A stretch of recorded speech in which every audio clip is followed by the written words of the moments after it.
Hi, guys. Welcome back to my show. I have a very special guest for you today. He is a Las Vegas comic. He's known for having very curly hair, being very handsome, and doing a lot of video work. Everybody, Adam Chappell. What's up, man? Thanks for having me, bro. Okay, Adam. So first thing first, we're going to cover a few different topics, a few goofy things that have been going on in America. First thing first, we're going to talk about Man of the Month, Jordan Salinas. Yes. Jordan Salinas, a man of virtue. So this guy, Jordan Salinas, has honorably defended one of the most important institutions in America. What is that? What institution? Was it a school or a library, perhaps? So there was, unfortunately, a shooting in Twin Falls, Idaho at an In-N-Out. It's a goddamn travesty. It truly is. It's fucked up. Thankfully, an off-duty cop and Jordan Salinas stepped in to engage the mass shooter and ended up saving a lot of lives. Very modestly, Jordan Salinas did not take, the publicity as a greedy person. He actually, said, "Hey, I'm just happy that I was there, but there's still a bigger problem, and we need to look after the families of the victims and the people that are hurt." So it's very respectable. But let's go ahead and roll the clip. So you see here, Jordan Salinas is using a 5.7, an FN 5.7 handgun with a suppressor and a light attached to it. And it turns out that if you go to his Instagram or his YouTube, he is a 2A advocate, but for the right reasons. He doesn't want to necessarily carry a gun around all the time so he can feel like he has two penises. Instead, he actually experienced a tragic event in 2021 in Idaho and decided that he would want to be, capable of protecting other people and his loved ones if that situation were to happen. And it turns out good guys with guns are back. Not a myth. All right. Good guys with guns are back. So, fellas, if you have a gun and you just like to caress it and kiss it when you're a little drunk, that is not how you own a gun. The way you own a gun is you drive out to the desert, you set up your little targets, and you spend $50 a week shooting ammunition at those targets so that when degenerates try to defile our In-N-Out burgers, that you can handle them. Okay? Is nothing sacred anymore. In In-N-Out, I'm 34 years old. I don't have kids. You're not going to catch me at an In-N-Out or at a school. You're not going to catch me at a church, but you will catch me in In-N-Out. And I will die on that hill. Not my In-N-Out. Give it up for Jordan Salinas, Man of the Month. I mean, look at him. Look how handsome this guy is. Full beard, tall, great fashion sense. I don't know if you guys follow a lot of journalism. Chances are you're like me and you're just watching clips of people obliterate one another on the internet with horrifying technology. But sometimes someone like Andrew Callahan comes along that sheds light on really important things and is able to generate a conversation around central figures in American politics like Nick Fuentes and Hunter Biden. Goddamn. Yeah, thanks, Andrew. That's what I really needed. I really wanted to watch a conversation between a Nazi sympathizer and a cracked out Nepo baby who's trying to make a PR campaign out of not doing crack. It was like an interview with two open micers. Dude, right? Just two guys just trying to make a point about nothing. Nothing. What did they talk about in this fucking interview? They were talking about immigration, Okay. and that's all I could. Honestly, it's all I you could It's all you stomach. could sit through. It's all I could stomach is watching Hunter Biden regurgitate. I don't know. It's like he Googled how to be a Democrat before the interview, and then Nick Fuentes. I don't know. He's somebody who's thrived off controversy and being somewhat literate and competent. You're like, okay, we got to find somebody. We got to find somebody that's a Nazi that can do full sentences. I don't want to spend too much time talking about them. Oh, the sake? That shit's good, man. Yeah. I feel like I'm sipping. Why don't you make on a face sippy like cup. it's good then? Ooh, because it's strong. It's some sake. Yeah? Cheers. Cheers. It's good to see you out here, Adam. Always. Lucky Dog sake. Buy it now. So for those of you that don't know, Adam and I ran a comedy show in Vegas called The Hot Box that got a lot of acclaim for being a Kill Tony ripoff. We were the best Kill Tony ripoff, I think. It was a great time. It was a great time in Las Vegas. And, you know, it might have been a golden era. We had a good live band. We had a lot of people coming up and pouring their hearts out on stage. And we even broke even doing it. We did. We only came out of pocket on one show, I believe. Out of 11 shows, that's pretty impressive. That's not bad, especially when you're paying the band fairly. Yes, which, you know, was worth it. It was. It was a great time, man. But I'm now, happy to be out here, dude. Well, Adam, you're going to be moving out here soon. I am. I'm moving out here in a couple months. Yeah. And I can't fucking wait. I think the amount of my friends that I was able to trick into moving out here, technically, I could be considered a human trafficker. Shit, you trafficked me? Yeah, and you're loving it, dude. Call it. You're nicknaming South Congress to Ellis Island. Yeah, I'm gonna bring all the immigrants from Las Vegas. Yeah, all the white boy migrants. It's a white boy migrant summer. They got me stealing the immigrants. Except for Eric, you're not a white boy. You're a white Puerto Rican. A white passing Mexican, like one more white passing Puerto Rican, like Nick Fuentes. Yeah. Channel 5, Nick Fuentes, Hunter Biden. I don't know. I don't think I speak for everybody, but I think when there's when you think about a conversation that needed to happen, I don't know if it's one of them. It's definitely not. I don't know. What does Ja Rule think right now? Yeah. We got to ask the important questions. Shout out Dave Chappelle. Let's ask somebody that doesn't know anything about anything what they think about stuff, and then put it on a news website. Andrew Callahan, we're watching you, bro. I hope you made a bunch of money on that Hunter Biden Nick Fuentes interview, because that's about all it's worth. Is money, is American dollars, streams. That's it. I hope the algorithm picked it up and did numbers, because hope you paid them legal fees, man. Yeah, I hope you're able to pay off your legal fees, because that was, it made my back hurt. I needed to get a foot massage after watching that, dude, because that sucked. Dude, that's how I felt when I saw that Jonah Hill clip. You see that? The Jonah Hill clip, dude. Play the clip. Now, let me play it. Let me just play the audio on my phone here. Sync it up in post. Jonah Hill. Honestly, I will not lie. Super bad. The DVD was inside of my Xbox 360 from 2010 to 2015. It's quite some time. So this is what Mr. Jonah Hill had to say about Brazilian Jiu-Jitsu. Let me play the clip, Adam.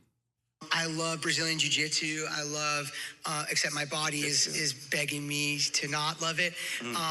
42 isn't, my wife is often like, you're not going to become like a professional fighter. You know that, right? Like, you're a comedian. Like, but let me ask you something. Yeah. If we got into it, I would fuck you up. You'd fuck me up, right? I would fuck all three of you up. Yeah. Right? And that's the best part. My favorite thing is people are like, oh, Jonah Hill, fucking fat guy from Superbad. And I'm like, I would fucking annihilate you, dude. I'm not kidding. All right, get him out of here. Get him out of here. Did you see me? I would fucking annihilate you. I don't have like a belt in jiu-jitsu or anything, but I have a lot of friends with cauliflower ear. And none of them would ever say anything like that. No, it's fucking crazy. Said, I'll fucking annihilate. I'll annihilate you. Jonah Hill, there are people with guns out there. Yeah. And it doesn't matter if you can wrestle a bear, because all it takes is a small white boy with a bad attitude, a shitty childhood to, render 25 years of jujitsu useless. Imagine running into the wild, like, oh shit, you're the fat kid from Superbad. Hell yeah, I love your movie. He just fucking gets on the floor, hands all on his back, all fours up. All right, let's go, man. What are we doing? Yeah, Jonah Hill threatening. People will shoot you. Threatening his friends with jujitsu on stage. There's not going to be a Jordan Salinas all the time, man. Yeah. You will get shot. A real class act, Jonah Hill. Just, beating the shit out of, the only time he's probably going to be able to use jujitsu is on his wife. That's probably the only person he's ever going to get to actually practice it on. I've done some boxing in my days, and I know people that can really fucking fight. They've never heard them talk like that. No. The scariest people, the people that can actually take a human life and be peaceful about it, are the people that will never talk about it like that. Like our man of the week, Jordan Salinas. But Jonah Hill, friend of the show, I think Jonah Hill just, has maybe something he's trying to prove. Dustin Poirier. Okay. Who is that? Okay, Eric brought up Dustin Poirier, which Dustin Poirier was just arrested at an airport in Atlanta. I'm unfamiliar. Who's Dustin Poirier? Dustin Poirier is a UFC fighter. Okay. He is actually an amazing UFC fighter, and he's fought the best of the best, and he is a showman, and he's also very dedicated to the sport. But he retired, and I think he almost got shot at an airport because he was threatening to fight a police officer. Had it been anyone else, they might have been shot, but the officer knew and was probably a fan of Dustin Poirier and said, "Hey man, I do not want to fight you." Respectable of the cop. Probably had matching. Yeah. Like, a UFC fighter could beat the shit out of 10 cops and it'd be okay. Yeah, everyone would probably fall. He'd probably sell some shirts.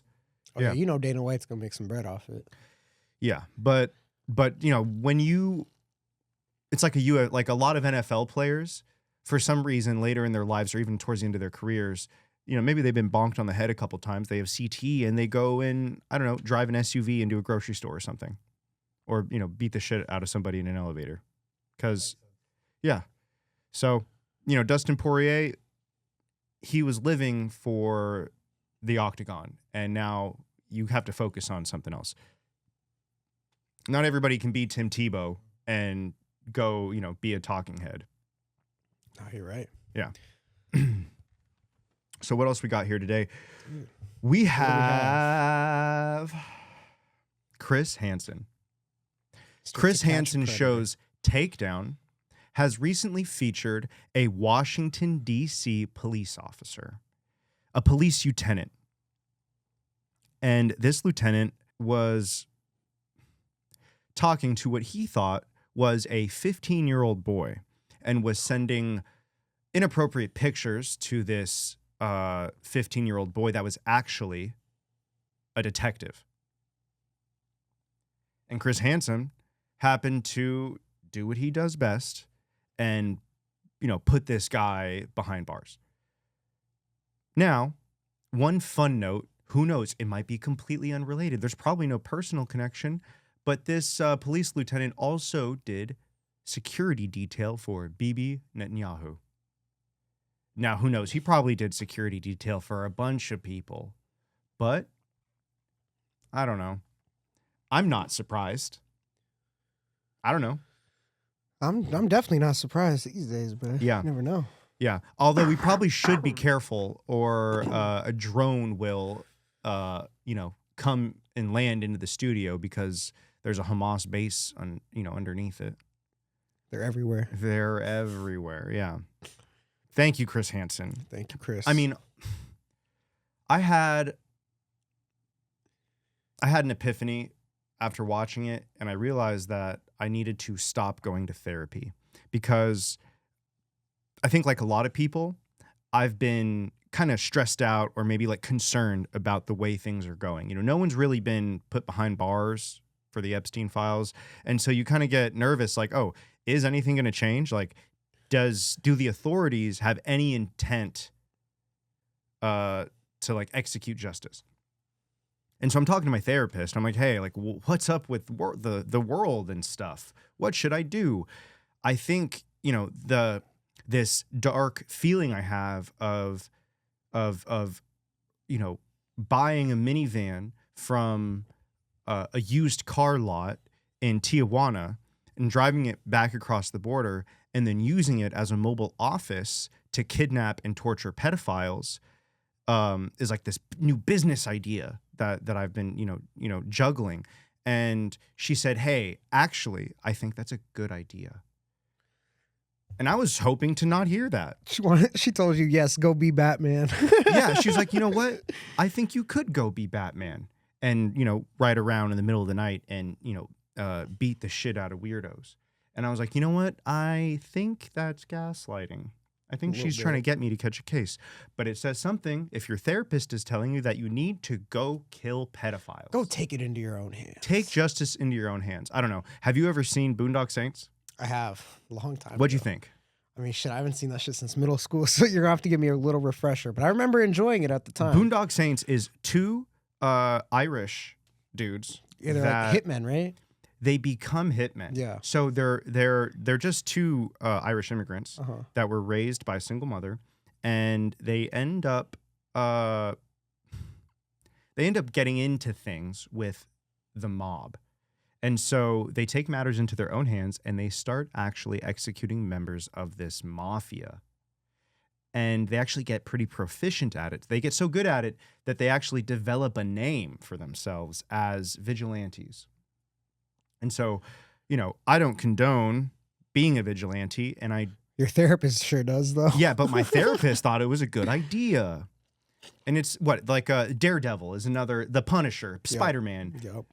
Some people don't like it when you go out and do the things that you think you're supposed to do because, I don't know, you watched any movie where the bad guy loses. Yeah.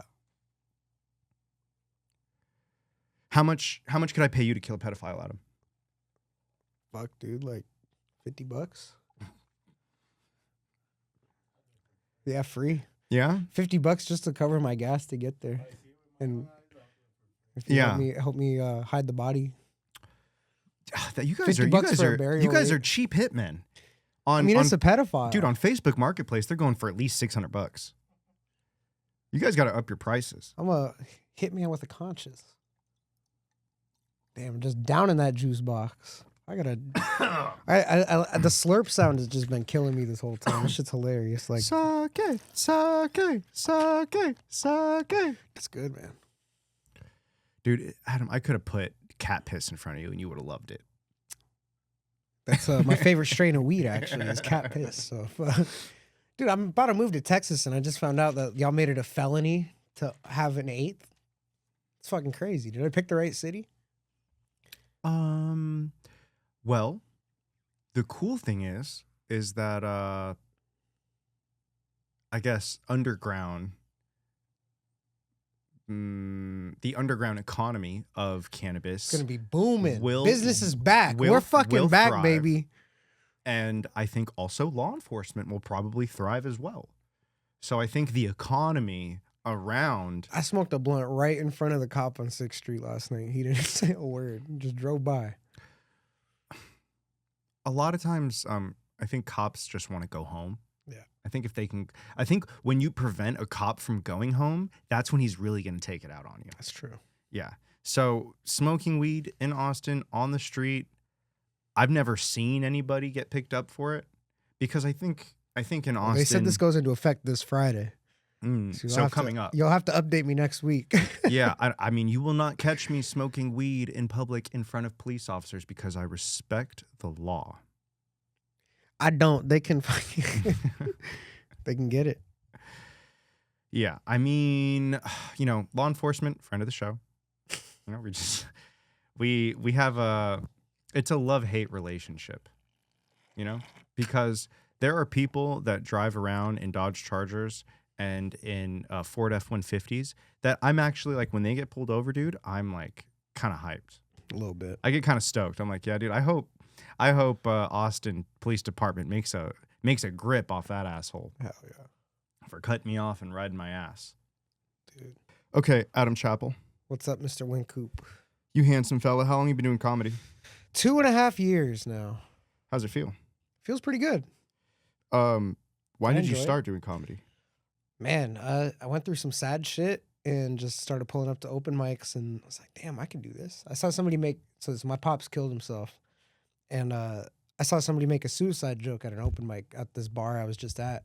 Shouts out to Ola Habibi. And I was like, I can do this.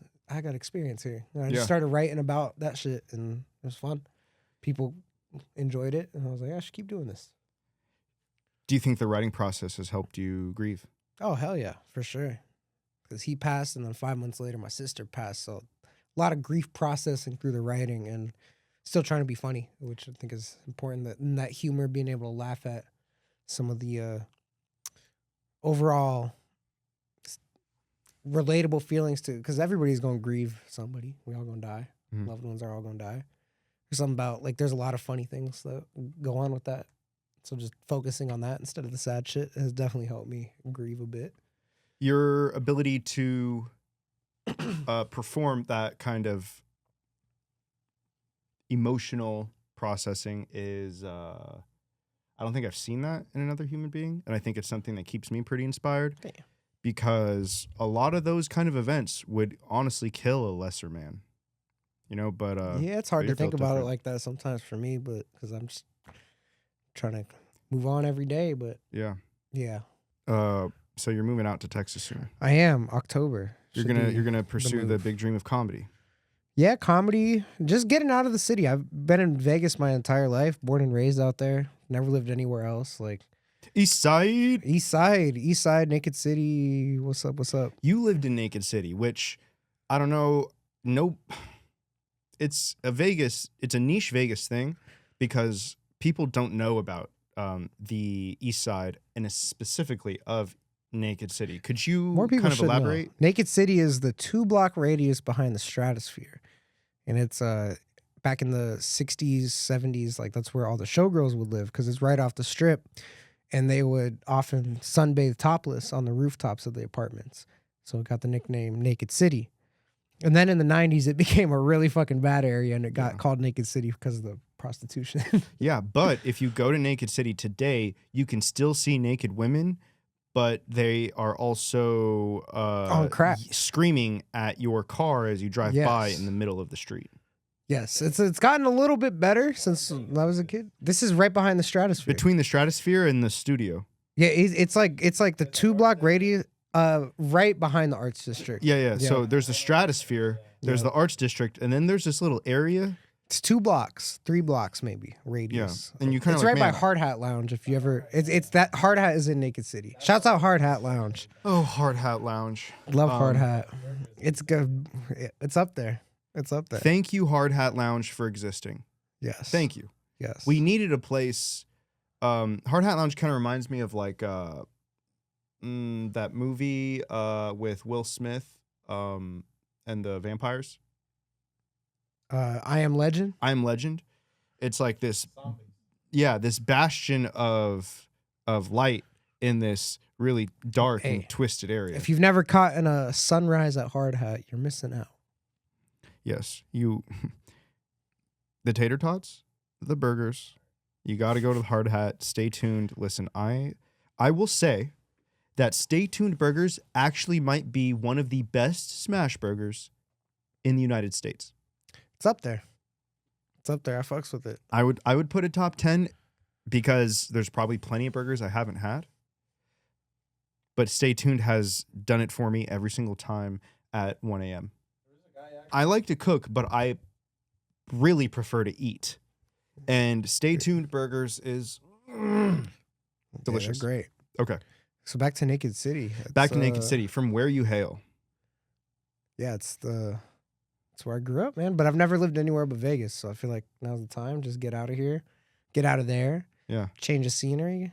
This honestly, Austin is very Vegas-esque. Downtown anywhere. Do tell. What do you mean? Like 6th Street is like Main Street if it was cooler. 6th Street is like Main Street if it was cooler. The kind of tourism that happens, people are a lot more relaxed. Yeah, it's people are on demon time in Las Vegas in a whole other way. Yeah, for sure. Most definitely. I'm spoiled out there too. Fuck your weed laws out here, dude. It's fucking archaic. My weed laws. Your weed laws, man. You tried to bring me out here knowing that they were going to make it a felony to have an eighth? Yeah, I mean, listen, they got to make a buck too, dude. If money's changing hands, they got to get their dollar. Dude. I mean, the weed in Vegas, you're spoiled because you're getting some I've been spoiled. Some Area 51 cultivated weed. I'm getting the good shit. You're getting the good shit. But out here, you're gonna have to buy it from a local farmer. You're gonna have to support a local business. You're not gonna get the Cisco sponsored weed. I'm not gonna get the green crack hybrid times 10. Orangutan titties. That's my favorite strain to smoke is orangutan titties. It's a good one.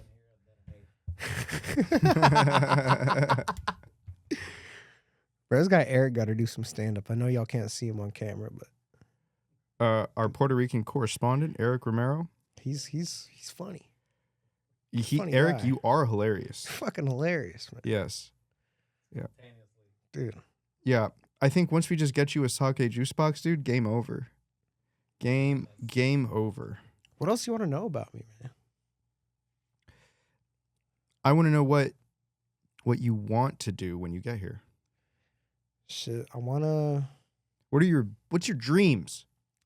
My dreams, man. Work for myself, do this video production shit, do this comedy shit. One of these days I'm going to get on some stage. I'm confident in my material, and I think being out here will also help me be less local with the shit, because a lot of my jokes are very Vegas local-esque, and I realize performing them outside of Vegas, a lot of people don't get what I'm saying because they're not from Vegas. Yeah. So it's cool. You're a man of the people. You do like to speak to the audience that you're... For sure. You'd like to speak directly to the people that you know you're talking to. Yeah, for sure. So if you understand a demographic, you wish to connect with the people. And it's easy for me in Vegas because I'm part of that same demographic. But yeah, out here it's different. I haven't performed out here just yet. How has Vegas evolved since you started comedy? How's the city evolved? Yeah. Or the scene. The scene? From when you dip your toes in to now. I mean, it's cool to see. I just feel like I jumped in on it at a pretty good time where there was a lot of like producers doing their shit, and the fact that me and you produced that show and I was very new and learning a lot there, like it's hard though. Like I wish there was a bit more of a middle ground there. It's like you're either at bar open mics or you're at the strip, and there's not really a middle ground out there. Like we got a Wise Guys out there that's like the middle ground, but there's only one of them. Like that's what's intriguing to me about here. Like there's hella spots. Like it's more of a pipeline to grow rather than just stay at the same open mics, which nothing wrong with that. I love going, but it's important to create a system in which comedians can have creative benefit from the shows. work. I think creative shows are fucking tight. That shit's missing. Did producing shows help you grow? Yes, 100%. I know like what can fill a room of people. Like it made me get to know certain comics and what makes their shit pop. Like, why should I book this person? Oh, that's why, because you did this. It just made me look at the whole thing differently versus like just thinking, oh, that was a funny joke, I'm going to book you. Like, there's more to it than that, and it kind of helped me grow myself and trying to become a little more like that.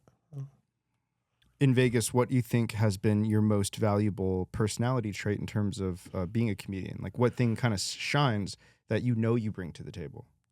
I mean, I know I bring my profession outside of comedy of video production to the table because everybody needs video and good clips and all that. So I know I've brought that, but also I just don't get with the messy shit. Like I'm just trying to be a good, cool guy to everybody unless you do me wrong, but that's never happened because it's a great scene out there. Great peoples.